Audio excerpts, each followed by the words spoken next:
Amén. Les decía que esto que vamos a hablar hoy genera controversias. Y yo creo que estas controversias vienen, como me pasaba a mí, a que no hacemos a veces un estudio profundo de las Escrituras. A veces leemos ciertos pasajes por ahí, pero no profundizamos en qué, cómo, cuándo, dónde y por qué. Y si yo no entiendo, ¿verdad? Eso me puede llevar a interpretaciones erróneas de lo que la palabra de Dios está diciendo. Así que quiero invitarte a que busques Romanos capítulo 9, en el versículo 6, hoy vamos a desarrollar del versículo 6 al versículo 13. Y el tema del mensaje de hoy es la fidelidad de Dios en sus promesas. Hoy vamos a ver que Dios es fiel a sus promesas, que todo lo que Él ha prometido, Él hará. Amén. Eso te tiene que ayudar a crecer en la fe. Hace unos días, en la escuela bíblica de primer nivel, hay personas que están viniendo que todavía no conocen bien las Escrituras, que en realidad todavía no se han convertido, están leyendo, están estudiando, todavía están viendo si se convencen algunos de ellos, pero también hay otros convertidos. Ahora, uno de ellos, que evidentemente no está convertido y que está en el proceso de ser convencido, me hizo la pregunta después que yo le dije, le mostré la historia del pueblo de Dios, cómo Dios, a través de un hombre, ¿verdad? De una nación, ¿verdad? Ur de los Caldeos, Dios a través de un hombre forma una nación para a través de esa nación traer al Mesías prometido, ¿sí? Pero esa nación que Dios escogió ha sido una nación muy rebelde, una y otra vez tentando a Dios, ¿sí? ¿Cuántos conocen la historia del pueblo de Israel? Y en determinado momento, cuando hablamos, esa misma nación que Dios escogió fue la que rechazó al Mesías primeramente.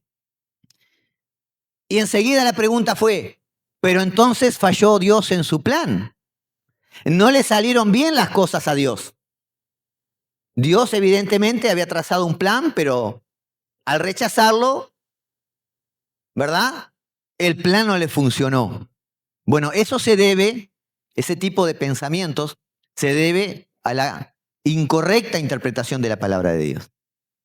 Y hoy vamos a ver que el plan de Dios fue perfecto. Dios no ha fallado en su plan, porque Él es fiel a su palabra.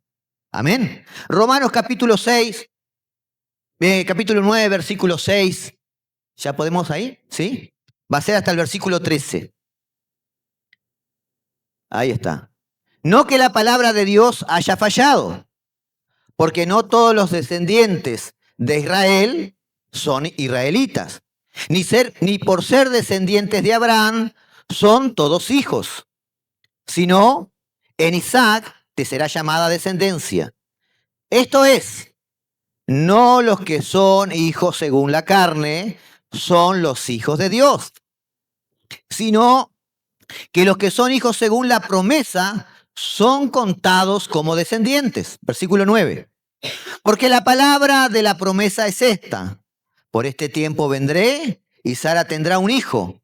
Y no solo esto, sino también cuando Rebeca concibió de uno, de Isaac, nuestro padre, y dice, miren este paréntesis, este es el paréntesis más maravilloso porque nos deja algo bien en claro.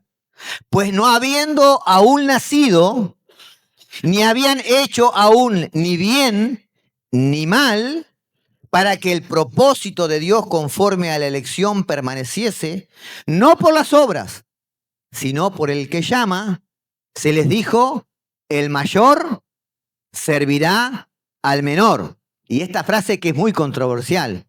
Como está escrito, a Jacob amé, mas a Esaú aborrecí. Muchos que no entienden el contexto dicen, pero ¿por qué si no habían nacido? Si no habían hecho nada malo, ¿por qué Dios dice al final, a Jacob amé y a Esaú aborrecí?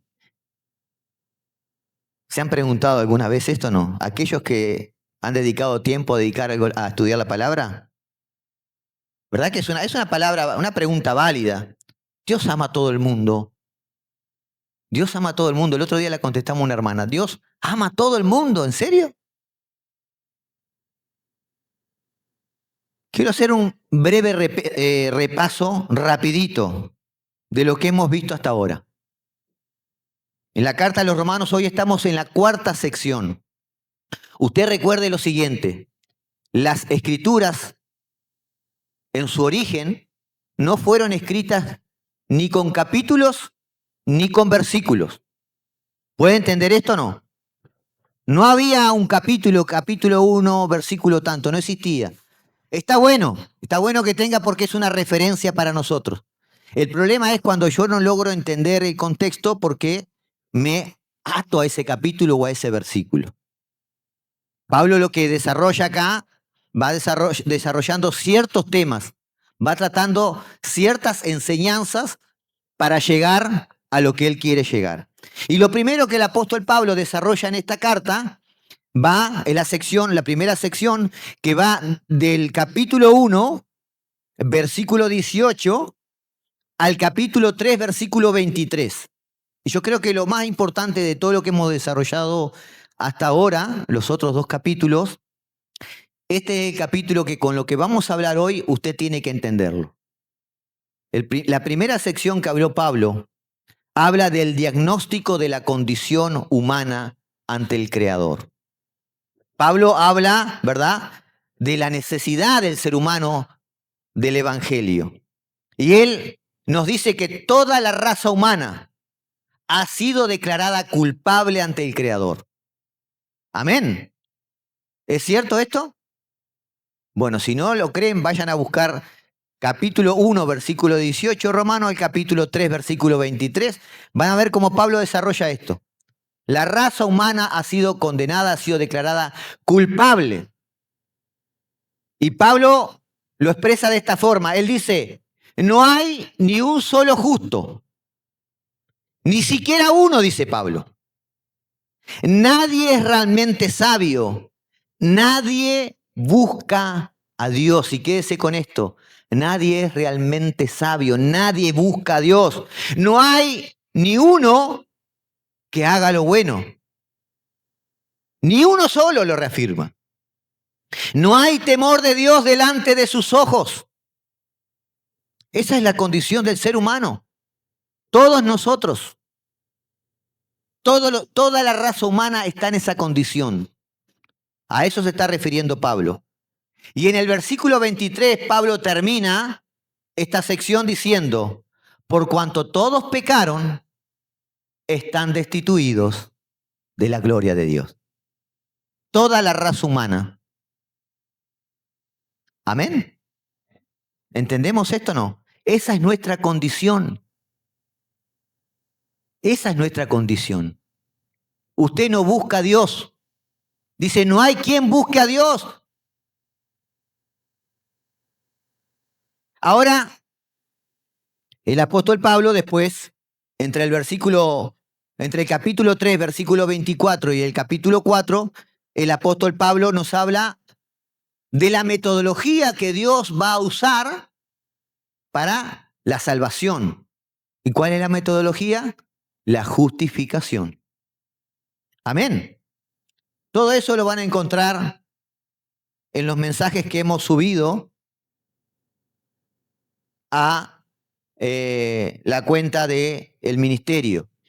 La tercera sección, que va del capítulo 5 al capítulo 8, Pablo nos va a hablar de los resultados de haber sido justificado por la fe. ¿Cuáles son los resultados? Y ahí principalmente se enfoca en la obra del Espíritu Santo en la vida del creyente. Amén. Y la cuarta sección, que la comenzamos en mi último mensaje, no fue mi última predicación porque mi última predicación fue en el Día de la Familia, allí en la quinta, ¿verdad? Pero en mi último mensaje con respecto a la carta a los romanos, yo hablé, ¿verdad?, del capítulo 9, versículo 1 al 5, ¿sí? Eso fue lo que desarrollamos. Ahora, esta sección que comenzó con el mensaje pasado es una sección que el tema principal de toda la sección es la fidelidad de Dios a sus promesas. Esta sección va a ir desde el capítulo 9 hasta el capítulo 11. En esos capítulos 9, 10 y 11, Pablo nos va a mostrar cuán fiel es Dios a su palabra. Pero para ello va a hablar de muchos temas. Va a desarrollar alguna doctrina, ¿verdad? Va a hablar del problema de la situación de Israel, de la condición de Israel. ¿Cuántos conocen la condición de Israel? ¿Saben que en junio Israel, el Israel geopolítico, el Israel que usted conoce, el Israel natural, está previendo hacer la mayor fiesta LGTB en las orillas del Mar Muerto? ¿Ha escuchado esto o no? ¿No han escuchado? Bueno, hay canales cristianos que informan y aún la prensa. Yo tenía preparado una foto de la publicación de esto, pero quedó en la otra computadora, trajimos.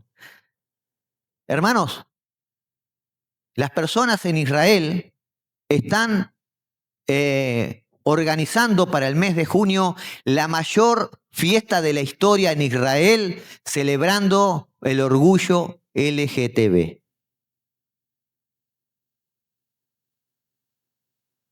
Entonces Pablo nos va a hablar de la condición de Israel, pero también nos va a hablar la doctrina de la elección incondicional de Dios. ¿Cuántos han escuchado esto? ¿La doctrina de la elección incondicional de Dios o la doctrina de la elección soberana de Dios?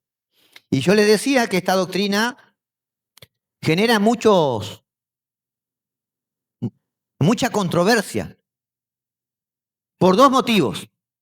Uno, por diferentes interpretaciones de la palabra, y el otro porque esta doctrina no nos deja en la posición más linda al ser humano. Porque a nosotros nos gusta pensar que nosotros somos buenos, que nosotros somos salvos, porque Dios vio lo bueno en mí. Qué bueno que es David y Dios me escogió porque Él sabía que yo soy bueno. Pero vamos a ver lo que dice la palabra de Dios con respecto a eso. ¿Es realmente así? ¿Saben que en la Biblia Dios nos habla que Dios nos escoge? ¿Sabía usted eso o no? Hay un pensamiento, ¿verdad?, que está lejos de toda escritura, que las personas piensan que Dios nos pone este mundo y después va viendo, a ver allá, la hermanita fulanita, el hermanito voy a escoger. Pero la Biblia no dice eso.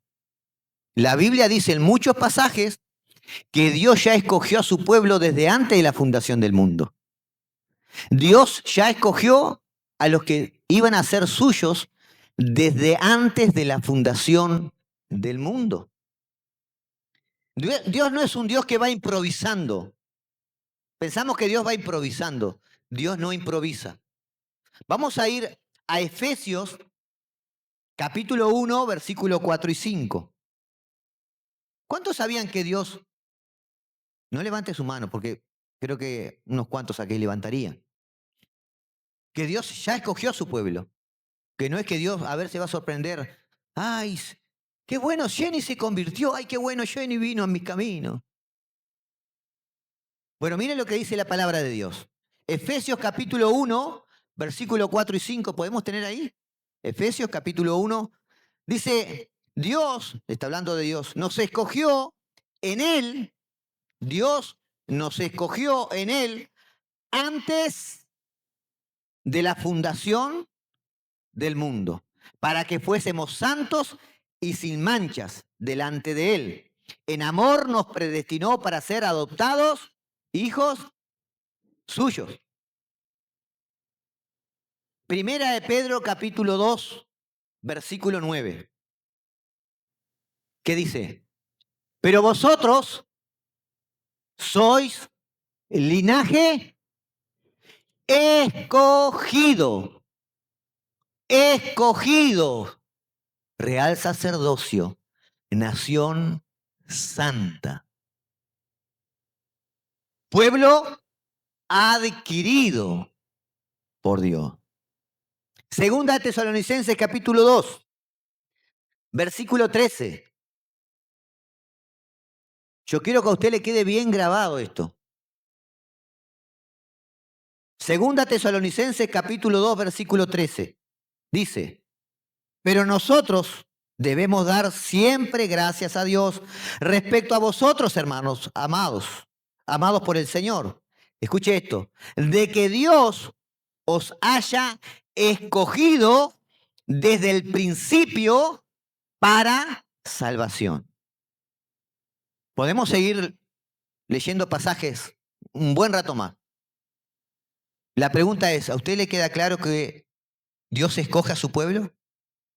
No lo digo yo, lo dice su palabra. Dios escoge a su pueblo y no lo va escogiendo a ver a medida que pasa el tiempo. Él ya los escogió, como dice, desde el principio, desde antes de la fundación del mundo. Y estas cosas a nuestro pensamiento humano parece difícil. Es más, algunos de la línea calvinista dicen, bueno, como Dios ya escogió a los que iban a ser suyos, no hay que predicar el evangelio. No, Dios escogió, pero para que ellos vengan, necesitan escuchar el mensaje del evangelio. Porque es a través del mensaje del evangelio que ellos van a venir. Amén. Usted no va a saber quién fue escogido y quién no fue escogido por Dios. Por eso hay que predicar el evangelio. Para los que fueron escogidos desde antes de la fundación del mundo, vengan al redil. Amén. Ahora, nos queda claro entonces a todos los que estamos aquí que Dios escoge a personas, a individuos para salvación, ¿verdad? ¿Cuál es el problema que hay en diferentes interpretaciones? Bueno, el problema es que hay dos líneas de pensamientos. Hay dos líneas de pensamiento. La primera línea de pensamiento es aquellos que dicen, bueno, Dios conoce el futuro. Dios sabe el futuro. Y como Dios sabe el futuro, ¿verdad? Fue el futuro de Gustavo y vio que cuando a Gustavo se le presentaba el evangelio, Gustavo dijo, amén, te recibo como mi Señor y Salvador. Esa es una línea de pensamiento. ¿Sí? Dios viajó al futuro y vio que nosotros le íbamos a aceptar a Él como nuestro Señor y Salvador. Ahora, este tipo de pensamiento hace que la elección de Dios desde antes de la fundación del mundo sea una elección condicionada a nuestra fe. O sea, Dios me escogió porque yo tengo fe. ¿Sí? En pocas palabras, esta postura dice, bueno, yo soy quien escogió a Dios, no Dios me escogió a mí. Porque si Dios tuvo que viajar al futuro y yo tuve que tener fe, esa fe fue la que demostró que yo lo escogí a Él. ¿Sí? Ahora, hay otra postura. Yo estaba en esa primera postura hace 5 o 6 años atrás. Hay otra postura. Y esta postura es que Dios elige soberanamente a sus hijos. Dios elige, ¿verdad? No por las cosas buenas o malas que haga. Dios escoge desde antes de la fundación del mundo según su propósito divino. Y esto es una locura, parece. Porque queda Dios como que si fuera, ¿verdad? Un Dios que, a ver, quién me gusta y quién no me gusta. ¿Verdad? Podemos pensar así. Si Dios no escoge porque sos bueno o ves cosas buenas en ti, escoge al azar. Escoge porque Él tenía ganas y en un arranque, ¿verdad?, de delirio dijo a mí, este y este. No, vamos a entender bien esto. Yo quiero que usted entienda lo siguiente. San Juan 15, 16, ¿qué dice? San Juan 15, 16. Vosotros no me escogisteis a mí, sino que yo los escogí a vosotros. Amén. Y Pablo lo que va a desarrollar ahora, en esta sección, ¿verdad?, del capítulo 6 al 13, él nos va a mostrar la fidelidad de Dios a sus promesas, pero para eso Dios nos va a enseñar la doctrina, ¿verdad?, de la elección soberana de Dios.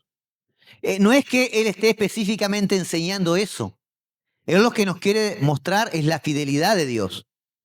¿Recuerdan los que vinieron aquel mensaje cuando te prediqué del versículo 1 al 5 del capítulo 9? ¿Recuerdan a Pablo diciendo, estoy triste, estoy angustiado, porque mis hermanos los israelitas rechazaron al Mesías? ¿Recuerdan eso o no? Había un quebranto en el corazón de Pablo. Pablo estaba angustiado, ¿verdad?, por la negativa del propio pueblo judío hacia el Mesías. Y Pablo decía, bueno, si fuera necesario yo sería anatema, si fuera necesario sería yo maldito en lugar de ellos, para que mi pueblo se salvara. Pero Pablo sabía que eso no podía ser. Ahora Pablo comienza a afirmar, ¿verdad?, este pensamiento de la fidelidad de las promesas de Dios. Yo quiero que observemos lo que comienza diciendo Pablo en el versículo 6, donde comenzamos a leer hoy. Dice Pablo, no que la palabra de Dios haya fallado. En la versión Nueva Traducción Viviente, dice, no sé si está acá, es la misma. La versión Nueva Traducción Viviente dice, ¿acaso Dios no cumplió su promesa a Israel? Acá Pablo cuando se refiere a la palabra de Dios se refiere a la promesa. Tal cual yo te digo, te hago una promesa, ¿verdad? Yo te prometí esto y tú me dices, a ver, pero tú me prometiste esto, tus palabras fueron estas. Está refiriendo aquí Pablo a las promesas de Dios. Él dice, no que la palabra de Dios haya fallado. Y Pablo aquí anteriormente había recordado todas las bendiciones que el pueblo de Israel había recibido a través del pacto, ¿verdad? Lo nombramos la reunión pasada, ¿se acuerdan? A ver. La adopción, la gloria, la alianza, la ley, las promesas y el propio Mesías según la carne. Todo eso lo recibió el pueblo judío y aún así lo rechazaron. Todas esas fueron promesas de Dios para el pueblo judío. Esas promesas fueron para el pueblo de Israel. Amén. Ahora, Pablo, yo creo que aquí es que como que está pensando, bueno, así como me hizo la pregunta esta persona el otro día, a ver, si Dios le hizo promesas al pueblo de Israel y el mismo pueblo de Israel lo rechazó, entonces Dios no cumplió su promesa, no pudo cumplir su promesa. ¿Sí? Es algo que podríamos pensar o podría alguien que no conoce las Escrituras, podría pensar. Y Pablo está queriendo rebatir ese pensamiento. Recuerden que Israel era el pueblo del pacto a quien Dios le había prometido la salvación por medio del Mesías. Ese Mesías vendría por medio de la descendencia de Israel. Entonces, la pregunta es, ¿la palabra de Dios o la promesa no se cumplió? ¿Cómo explicamos o cómo se explica que ese pueblo que fue escogido en su gran mayoría rechazó al Mesías? ¿Cómo se explica que hoy la nación de Israel Usted rechaza al Mesías no solo con su palabra, usted rechaza al Mesías con sus actos, con su vida. La nación de Israel hoy está lejos de Jesús y está bajo maldición. Entonces, la pregunta es que yo me puedo hacer, a ver, si Dios no le pudo cumplir la promesa al pueblo de Israel, esa promesa de salvación por intermedio del Mesías, ¿será que Dios podrá cumplir la promesa conmigo? Si Dios no lo pudo llevar al pueblo de Israel a que caminara junto a Él y que lo glorificara, porque ese era el propósito de Dios ante las naciones, y no les puede dar, ¿verdad?, la salvación y vida eterna, entonces nosotros, los creyentes, los cristianos del nuevo pacto, ¿será que con Él no se cumplirán también las promesas en nosotros? Es una pregunta que puede ser válida, ¿verdad? Ahora, yo puedo nombrarte alguna de las promesas. Romanos capítulo 8. Recuérdanlo. Romanos capítulo 8 es maravilloso. Romanos capítulo 8 nos dice, ¿verdad? Desde el principio, desde el primer versículo, no hay condenación para los que están en Cristo Jesús. Es una promesa maravillosa. No hay condenación ni la habrá para los que están en Cristo Jesús. Ahí en Romanos 8 también nos dice que somos adoptados como sus hijos. Nos dice que somos más que vencedores por medio de aquel que nos amó. Y por si fuera poco, termina el capítulo 8 afirmando que nada ni nadie nos puede separar del amor de Dios que es en Cristo Jesús. Es una promesa maravillosa todo ese capítulo 8. Una promesa de victoria absoluta. No hay condenación.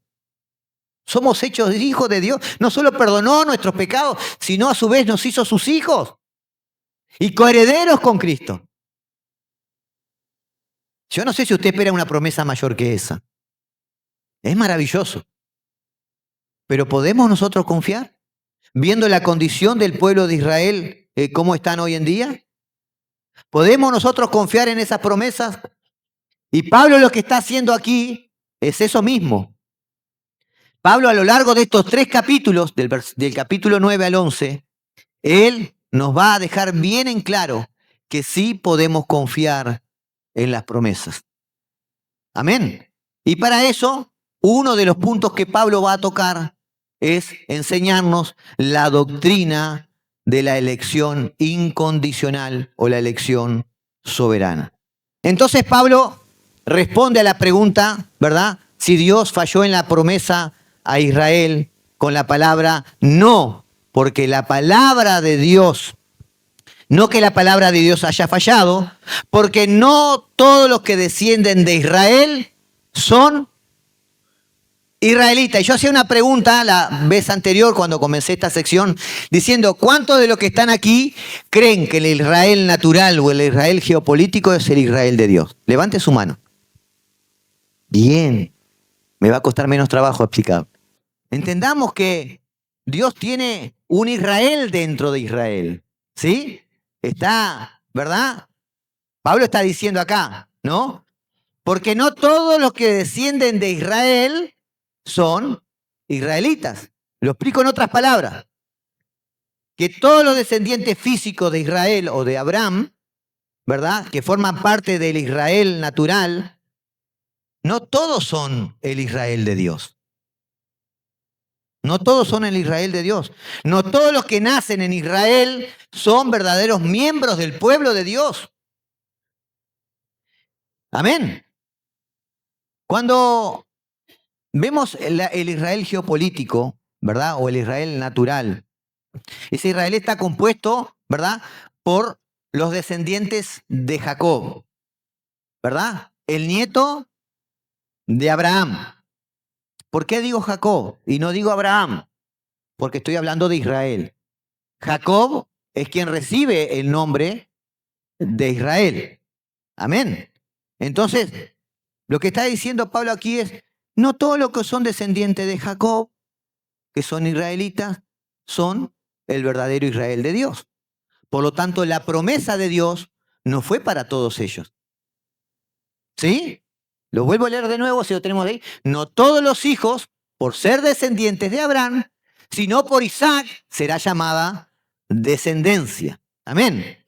Pablo está demostrando aquí, ¿verdad?, que desde el principio de la historia, nos va a mostrar ahora, desde el principio de la historia, Dios hizo una diferencia dentro de los mismos descendientes de Israel. Hay un Israel natural o un Israel geopolítico, que ese Israel tiene el ADN de Abraham. ¿Sí? Pero hay un Israel espiritual y está conformado por todos aquellos que, por decirlo de alguna forma, tienen el ADN de Dios. Amén. Son nueva criatura, un nuevo nacimiento en esa persona con el ADN de Dios. ¿Provisto por quién? Por el Espíritu Santo. Amén. Entonces, Pablo, para probar esto, de que no todos los israelitas son el verdadero Israel de Dios, de que esa promesa que Dios dio no eran para los descendientes según la carne, ¿verdad? Él va a usar dos ejemplos. La elección de Isaac, ¿verdad?, en vez de Ismael, en el versículo 7 al 9, y la elección de Jacob en vez de Esaú, en los versículos 10 al 13. Amén. Vamos al primero. El primer fundamento por el cual Pablo, o con el cual Pablo nos va a mostrar que Dios cumplió su promesa. Vieron que si no entendemos el contexto, podríamos leer cualquier cosa aquí, ¿no? Eso es lo que está demostrando Pablo. Dios cumplió su promesa. Y usa los ejemplos, ¿verdad?, de los hijos de Isaac, y usa el ejemplo, ¿verdad?, de los hijos de Abraham y de los hijos de Isaac. Romanos 9, 7, bien. Dice así: ni por ser descendiente de Abraham son todos hijos, sino en Isaac te será llamada descendencia. ¿Qué está diciendo aquí? Vamos un poquito a la historia. La pregunta es, Abraham tuvo más hijos. Normalmente decimos que tuvo dos, pero después que de la muerte de Sara, tuvo otros hijos. Pero en este entonces Abraham tuvo dos hijos. Abraham recibe la promesa de que de él iba a nacer una gran nación, ¿verdad?, que no los iba a poder contar. Pero pasaba el tiempo y esto no acontecía. Sara era estéril, ¿sí? Y en el capítulo 16 de Génesis, Sara le propone a Abraham darle una manito a Dios. ¿Cuántos aquí a veces quieren darle una manito a Dios? Vamos a darle se ve que Dios se olvidó y necesita una manito nuestra. ¿Y qué vamos a hacer ahora? Y bueno, vamos a tomar algo que hoy lo vemos un disparate, pero en aquel tiempo era costumbre, era algo normal, ¿verdad? Cuando un feudal, alguien que tenía, ¿verdad?, un buen estatus económico, y tenía siervos, esclavos, y cuando su mujer no podía concebir, era parte de la cultura, ¿verdad? Entonces se allegaba a una de sus siervas y esa sierva le daba descendencia, ¿verdad? El hijo, la sierva lo tenía y se lo entregaba a la mujer, ¿verdad?, del señor feudal, del hombre poderoso ahí, ¿verdad? Y esto fue lo que aconteció. Y de esa brillante idea que tuvieron ellos, ¿quién nació? Ismael. Eso acontece en el versículo 16 de Génesis, en el capítulo 16. En el capítulo 18 aparece Dios y le dice, bueno, en esta misma fecha, pero de aquí a un año, Sara va a estar embarazada. Entonces, ¿qué pasa? Llega un momento que Abraham tenía a Ismael, que ya era grandecito, y tenía a su hijo Isaac. Pero parece que Ismael comenzó a burlarse de Isaac, ¿sí? Y Sara no le empezó a gustar, ¿verdad? Y le pidió a Abraham que corriera del campamento, que echara del campamento, ¿sí?, a Agar, su sierva, con su hijo. Pero, a ver, era hijo de Abraham. Yo no, la palabra dice que estaba muy triste él. Y es lógico, porque por más que no fuera su hijo con Sara, era un hijo de él, ¿verdad? Yo creo que a la edad de Abraham, Abraham tenía 87 años cuando conciben a Ismael, 87 años. No había tenido nunca un hijo y ahí yo seguramente habían pasado casi 10 años. Se había encariñado seguramente mucho con Ismael. Y se encuentra con que Sara le dice, bueno, tenés que correr del campamento a Ismael y a su madre Agar. Y ahí Dios le dice, bueno, en Génesis capítulo 21, versículo 12, dice, pero Dios le dijo a Abraham, no te alteres por el muchacho y tu sierva. Haz todo lo que Sara te diga. En esta oportunidad fue. No se agarren de eso las mujeres para decir, no, mirá que el Señor le dijo que haga todo lo que Sara le diga. No, no, en esta oportunidad fue. Porque Isaac, dice, escuche esto, porque Isaac es el hijo mediante el cual procederá tu descendencia. Ahora, ¿su hijo Ismael no le iba a dar descendencia también?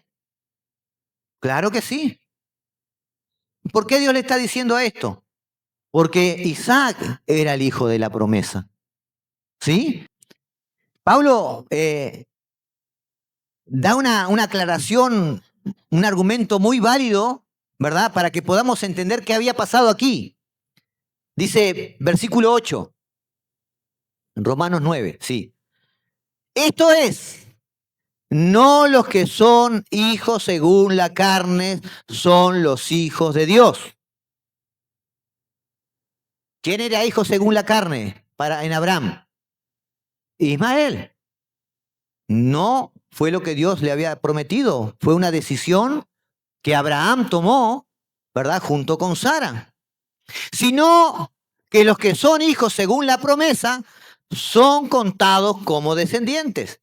Pablo está explicando, ¿verdad? Lo que pasó allí en Génesis 21:12. Pablo era un lector, ¿verdad? Amante de la palabra, porque él da justo en el clavo, ahí en el punto exacto explicándolo. Porque la palabra de la promesa es esta, dice él. Por este tiempo vendré y Sara tendrá un hijo. ¿Qué está diciendo? ¿Recuerdan lo que el ángel le dijo? Por este tiempo, de aquí a un año, esa era la promesa. Vendré y tendrás un hijo. Ahora, cuando pasó esto, Sara tenía 90 años y Abraham tenía 100 años. Y hoy nos dicen que después de los 50 nosotros estamos casi muertos. Nos dicen. Yo le pregunto, ¿tuvo que haber un milagro de Dios para que Sara quedara embarazada, tuviera su hijo y no muriera por la fuerza? Las mujeres que han tenido hijos saben, yo he estado en los dos partos con mi esposa, y la mujer, la fuerza, el desgaste que tiene una mujer para parir ese hijo es tremendo. Imagina una mujer de 90 años, estaba debilitada seguramente en su fuerza.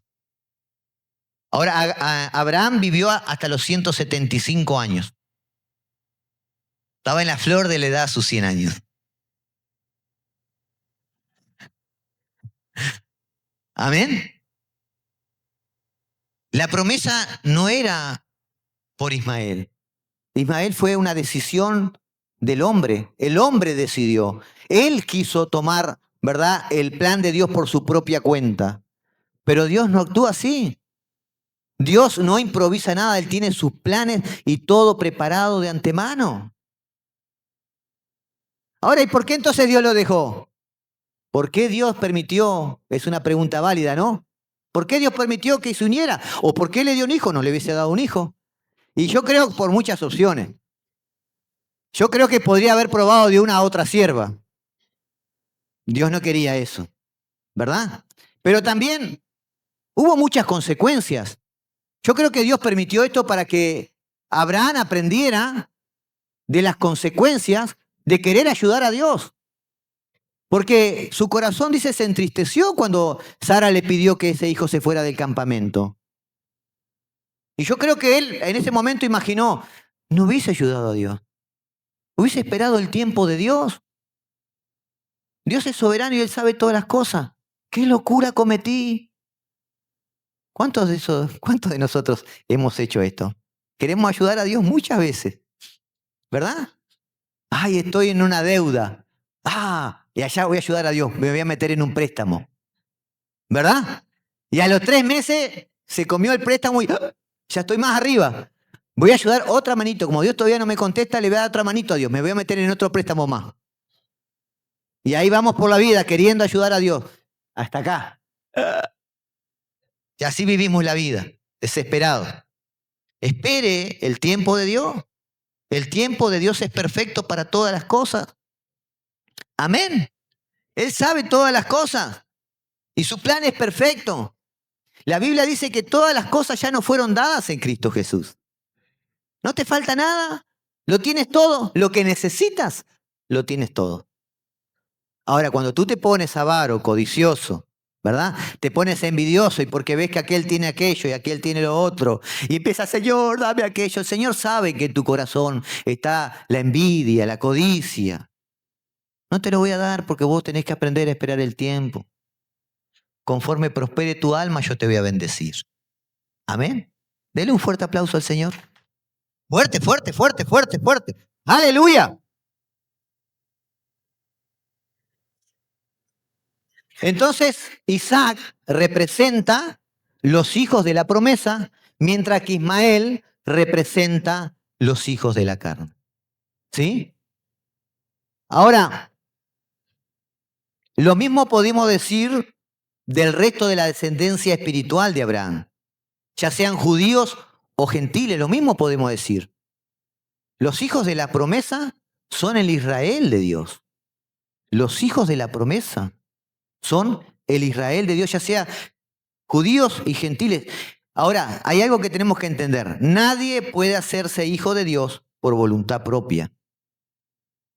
Nadie puede hacerse hijo de Dios por voluntad propia. Somos hijos de Dios por voluntad divina. Ismael nació ¿por quién? ¿Por voluntad de quién? De Abraham. ¿Fue voluntad propia? ¿Fue el hijo de la promesa? No. Isaac llegó en el tiempo que tenía que venir y fue algo sobrenatural. Amén. Gálatas, no, viene un poquito. Juan 1:12. Juan 1:12. ¿Me van siguiendo hasta aquí? ¿Todos? ¿Coti? ¿Vamos bien? Vamos arriba. Juan 1:12.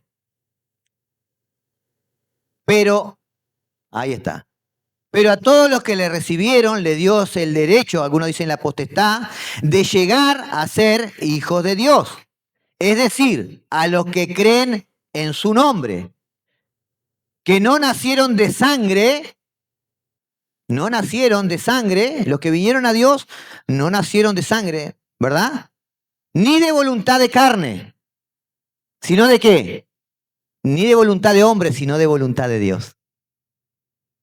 Amén. Gálatas 4:28 dice, ustedes hermanos, Pablo hablando a una iglesia que mayormente eran gentiles, Gálatas 4:28. Él les dice, y ustedes hermanos, como Isaac, son hijos de la promesa. Amén. El nacimiento de Isaac es la muestra de cómo Dios engendra a sus hijos. Todos son traídos de la muerte a la vida por el poder regenerador del Espíritu Santo. Simplemente porque en la eternidad Dios decidió que fuera así. Dios es soberano. Amén. Juan 10:24. Perdón, Juan 10:14. Este pasaje está hermoso. Acá vamos a entender algo que te va a traer entendimiento y te va a dejar livianito en tu carga. Juan 10:14 dice, yo soy el buen pastor, ¿sí? Y conozco mis ovejas ¿Recuerdan aquel pasaje cuando aquellas personas le dicen, Señor, Señor, en tu nombre hacíamos esto, hacíamos aquello, hacíamos lo otro, y el Señor le dice, apartados de mí, hacedores de maldad, ¿no qué? No les conozco. No eran conocidos por Dios. Estaban en una iglesia, hacían milagros en el nombre de Jesús, pero no eran conocidos por Dios. Dice, mis ovejas, y conozco mis ovejas, y ellas me conocen. Al igual que el Padre me conoce y yo conozco al Padre y doy mi vida por las ovejas. Y escuche esto, tengo otras ovejas que no son de este redil. A esas también yo debo traerlas. ¿Quiénes son esas ovejas? Los gentiles. Amén. Ahí está usted y estoy yo. Tengo otras ovejas que no están en este redil, pero también a ellas debo traerlas. Y mire lo que dice acá. Y oirán mi voz y serán un rebaño con un solo pastor. Amén. Entonces, hay ovejas. A los cabritos, ¿qué va a hacer el Señor? Los va a apartar para un lado. Pero las ovejas son ovejas. ¿Una oveja puede cambiar a cabrito? ¿Verdad que no? Juan 10:24. Juan 10:24. Lo que estoy queriendo acá hacer es que usted entienda, es derribar en su mente todo argumento de vanagloria, de altivez. Usted tiene que dejar de creer que Dios lo llamó a usted por algo bueno que vio en usted. ¿Entiende eso? Dios no te llamó por algo bueno que vio en vos. Dios te llamó porque te escogió y te predestinó desde antes de la fundación del mundo. ¿Cuántos conocen el Sermón del Monte? ¿Cuántos conocen el Sermón del Monte? Mateo 5. ¿Cuál es la primer bienaventuranza? Esto a mí me marcó.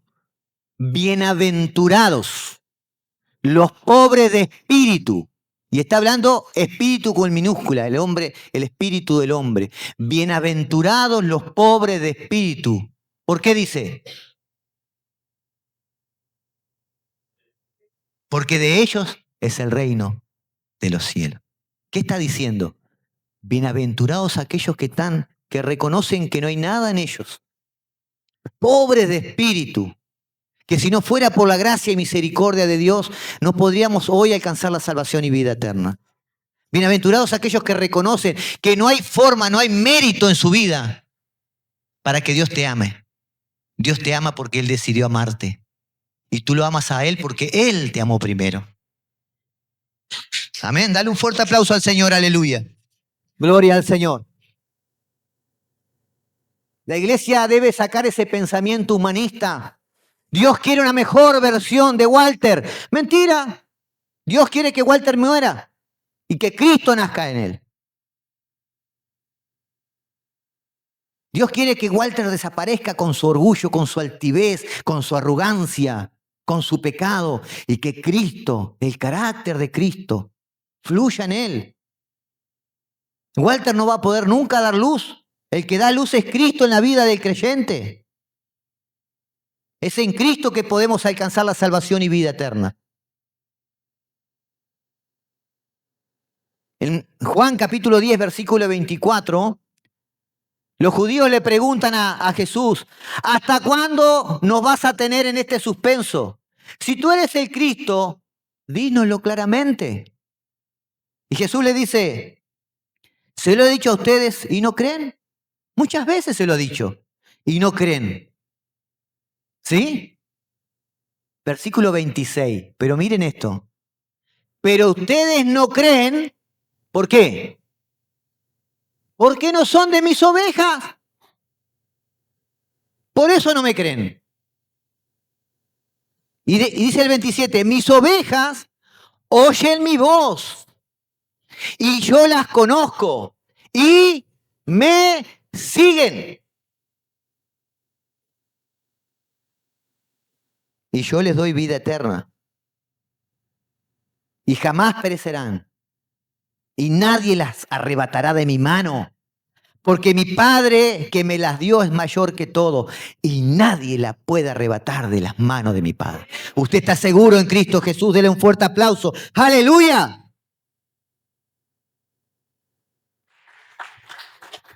Ahora la pregunta es, ¿creemos porque oímos su voz o creemos porque somos sus ovejas?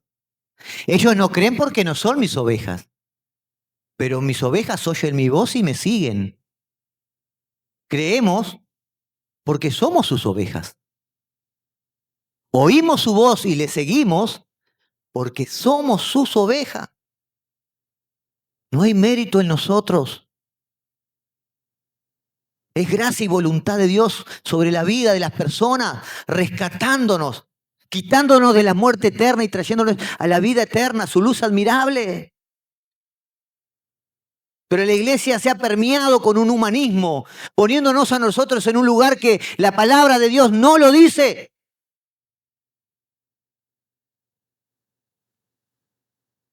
A veces escucho grandes hombres de Dios. No existen grandes hombres de Dios. Existen pequeños hombres de un Dios grande.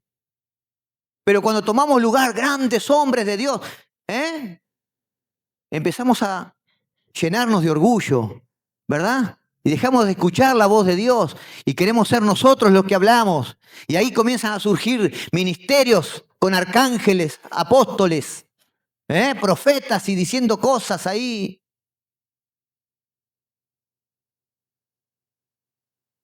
Es terrible la vanagloria humana, terrible el orgullo en la vida de la persona.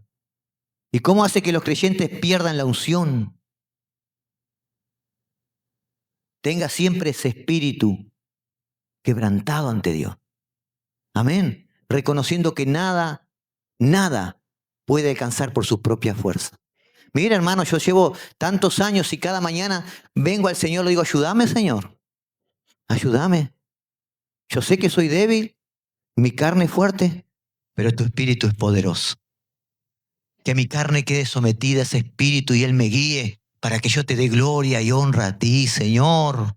El único digno de toda gloria, de toda honra, de toda alabanza, Señor. Dale un fuerte aplauso, aleluya. Gloria al Señor. Así que quiero decirte esto.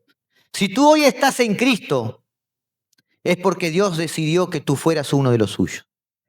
Dios te escogió desde antes de la fundación del mundo. Amén.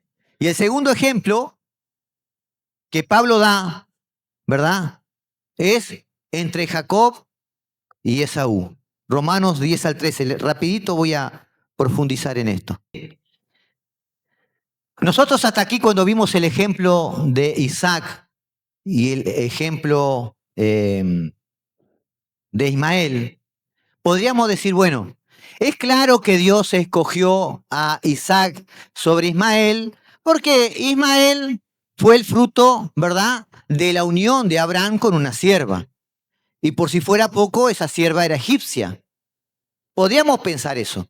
Entonces Pablo lo que hace, tomando el ejemplo de Jacob y Esaú, lo que hace es, bueno, a ver, usted piensa que esto es así, observe esto. Es Jacob y Esaú, padres, ¿sí?, de Isaac y Rebeca. Amén. Estaban dentro del plan de Dios que nacieran. ¿Sí? Ahora miren lo que dice aquí. Porque esta parte es difícil comprenderla, pero si usted me sigue la va a entender. Versículo 10. Y no solo esto, sino también cuando Rebeca concibió de uno, de Isaac, nuestro padre, pues no habiendo aún nacido ni habiendo hecho ni bien ni mal, para que el propósito de Dios conforme a la elección permaneciese, no por las obras, sino por el que llama, se le dijo al mayor, servirá al mayor, al menor, como está escrito, a Jacob amé, mas a Isaac, a Esaú, perdón, aborrecí. A ver, dijimos que eran los dos hermanos de la unión matrimonial de Isaac y Rebeca, ¿sí? ¿A quién le correspondía según la cultura la primogenitura? Al mayor, a Esaú, ¿sí? Entonces Dios lo que está haciendo es todo lo contrario. ¿Recuerdan cuando Jacob bendice a los hijos de José? Padre, ¿tienes cambiadas las manos? No, no tengo cambiadas las manos. Él estaba obedeciendo al Espíritu de Dios. Dios hace como Él quiere, pero lo hace así para que nosotros entendamos que Él tiene su plan. ¿Sí? Los dos eran hijos. Uno era el primogénito y el que le correspondía la primogenitura. Ahora, dice, en resumidas cuentas, lo que dice Jacob es acá. Es así, miren. A ver, antes de que nacieran ellos, presta atención a esto, por favor. Dice, antes de que nacieran Jacob y Esaú, ¿verdad? Dios le dijo a Rebeca que el mayor serviría al menor, ¿verdad? ¿Fue así o no en la historia? Antes de que naciera, Dios le había dicho a Rebeca, el mayor servirá al menor. ¿Para qué dice la palabra? Porque aún no habiendo nacido, no habiendo hecho nada malo ni nada bueno, la elección de Dios sea conforme a su propósito. No por las obras, no por lo bueno o lo malo que hicieron. No porque uno era el primogénito, por eso lo descartó, sino para que su propósito se cumpliese. Amén. Para que el propósito de Dios se cumpla conforme a la elección y permaneciese. Amén. Dios no escogió a Jacob sobre Esaú porque conocía su obra de antemano. Dios los escogió para que su propósito se cumpliera. Amén. Ahora, usted puede pensar, bueno, parece medio injusto esto, porque Dios termina diciendo, a Jacob amé, mas a Esaú aborrecí. Y parece a nuestro pensamiento humano, en nuestra justicia, parecería algo injusto, pero recuerde que la palabra dice que para Dios nuestra justicia es como trapo de inmundicia. Lo que es justo es porque Dios lo determinó justo. Amén. No es porque nosotros pensamos que es justo, no. Lo que es justo es porque Dios lo determinó justo. Y cuando dice aquí, a Esaú aborrecí, eso es lo que respecta a la herencia del pacto. A Esaú aborrecí con respecto a la herencia, por eso se la entregué a Jacob. Amén. Ahora, nuestro mayor error es considerar que las decisiones de Dios, de Dios, al pensar que Él elige por razones arbitrarias, como que si lo hiciera al azar, ¿verdad? Quizás no podemos comprender las razones, no entendemos. Nadie va a decirle, no, fue por esto que Dios lo escogió. No, Dios nos lo deja claro. No entendemos las razones por qué Dios escoge a unos y a otros no. Pero tenemos que entender una cosa. Dios es soberano, ¿sí? Y todas las decisiones que Él las toma no son por un capricho. Él toma decisiones porque Él tiene un plan divino. Amén. Todas las decisiones conforme a su perfecta voluntad. Y nosotros tenemos que entender eso. Pablo en el versículo 14 dice, ¿qué pues diremos? ¿Que hay injusticia en Dios? Porque Dios eligió a Jacob y no a Esaú. ¿Podemos decir eso? En ninguna manera. No podemos decir eso. Ponete de pie, iglesia. Gloria al Señor. Pablo nos dejó claro, ¿verdad? Que Él tiene un plan trazado para Israel y lo va a cumplir, ¿verdad? Y todo lo que ha pasado está todavía dentro de su plan. Dios tiene un plan para tu vida, amados. Dios tiene un plan para tu vida. Cuando Dios dice que cuando la palabra dice que la elección es conforme al propósito, Pablo ahí no lo dice, pero ¿cuál es el propósito de Dios para tu vida y para mi vida? Recuerde esto, todo fue creado en Él, por Él. Todo lo que Dios diseña, todo lo que Dios planifica, todo lo que Dios hace, siempre es para su gloria y para su honra. Amén. Mantente con ese pensamiento porque la gloria no te sirve. La gloria no sirve al ser humano. Te pervierte, te distrae, te aparta de Dios, te llena de orgullo. Por eso toda la gloria tiene que ser para Él. Amén. Yo, iglesia, quiero que te vayas de este lugar entendiendo lo siguiente. Si eres oveja, es porque Él te cogió desde antes de la fundación del mundo. Amén. Y Él te llamó con un llamamiento santo para que seas parte de esa nación escogida, ese pueblo aprobado por Dios. Amén. Y que nada ni nadie te puede separar del amor de Dios que es en Cristo Jesús. Dale un fuerte aplauso al Señor. Y decirle gracias, Padre. Gracias por lo que ha hecho. Vamos a orar. Señor, te damos gracias por este tiempo.